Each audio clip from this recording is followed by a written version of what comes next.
when you put yourself out there, there's inevitably going to be haters, no matter who you are, no matter what you have to say. Even, Oprah has haters everywhere. So no matter how much good you do, there will always be haters. So how do you get over that fear and actually put yourself out there? If you don't know who I am, my name is Matt Petruso. I own a real estate investment company, I own an insurance agency, and I create complete financial freedom. I get to travel wherever I want. I'm here in Medellin, Colombia right now, just enjoying my life and living life completely on my terms. And if you want to learn how to put yourself out there and not worry so much about these haters, then stick around. So if you see the last two videos I posted, I have this anonymous guy. I don't even know who it is. It's a fake person, but we've been kind of chatting back and forth, and this guy is completely a hater and just talking all bunch of crap. And a negative, mindset person that has to talk badly about somebody that he doesn't even know is something that unfortunately you're gonna run into in this world. There's very insecure people that have to put their insecurities out into the world and try and bring other people down. And it's sad, because it holds a lot of people back from actually putting themselves out there, because you probably have something inside of you that you want to share. And if you have something inside of you, but you're afraid of this like an anonymous person, or even somebody that you actually know, maybe disagreeing with what you have to say or hating on what you have to say, it will hold up and bottle up inside you, and it'll build this like resentment against the world. And if you can't speak truthfully and can't talk about what you feel and how you see the world, that becomes a resentment against the world. And financially free is important, but the purpose of this channel, what I talk about, is not just financial freedom, it's freedom in your life. And freedom in your life is to be able to talk and actually communicate the way that you feel without caring about somebody that literally has no effect on your life says, right? Like, because when you speak your truth, it will attract the right type of people. And yeah, it obviously is, when you speak your truth, not everybody's going to agree with everything you have to say, and that's fine. So this guy obviously doesn't agree with the way that I live my life, and just for some reason just doesn't like me. So that will happen too. I used to try and make sure that everybody liked me, everybody, kept, everybody wanted to, be in their good graces. But unfortunately, just not everybody's gonna like you. And it's sad, but unfortunately, it's the truth. And the only way that you're gonna feel in control of your life is if you speak, authentically. And speaking authentically is scary for a lot of people, because not everybody's gonna agree with your truth, because your experiences, your life has differed than somebody else's, right?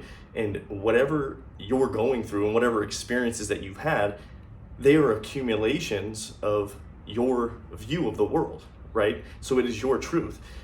It is not that it is good, bad, or wrong. If it is not hurting anyone, it is just your truth.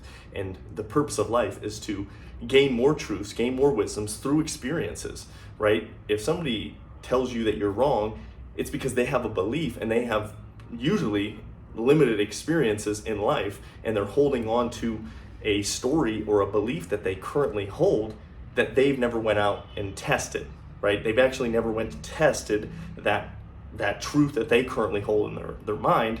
Because I may speak, my truths at time, but I am so open to being wronged in life, but not just by somebody telling me, right? I want to see it for myself. I want to go experience the truth. Like, if somebody tells me that this thing to eat is bad, I don't just take it at face value. Like, I want to taste it for myself.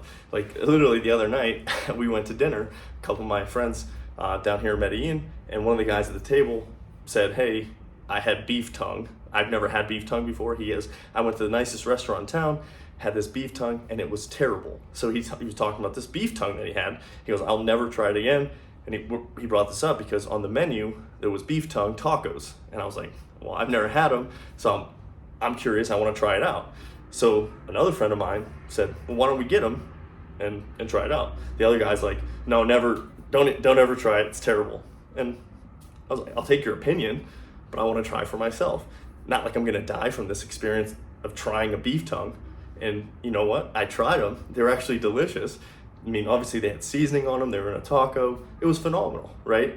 But now my experience is, oh, okay, well, the beef tongue that was cooked this specific way at this specific restaurant was actually really delicious.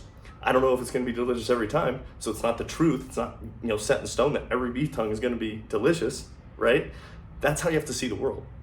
You have to see it through experiences, and then you can speak authentically because you've experienced it.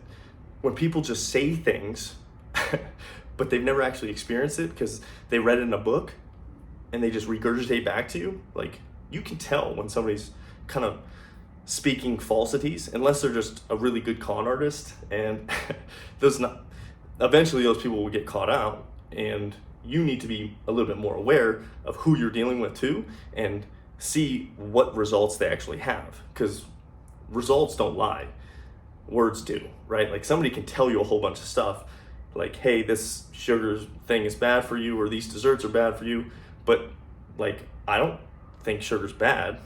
It's just the over consumption of sugar might be bad.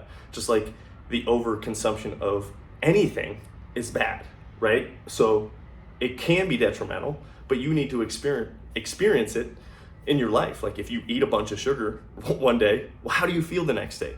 Take a deeper look at what the results are that you're actually doing, and not just take people's word for it, right? You have to add a lot of these experiences into your life so you can stop caring what other people say, because then when you stop caring what other people say, it's because you understand that they are just speaking a limited understanding of what the truth is, right?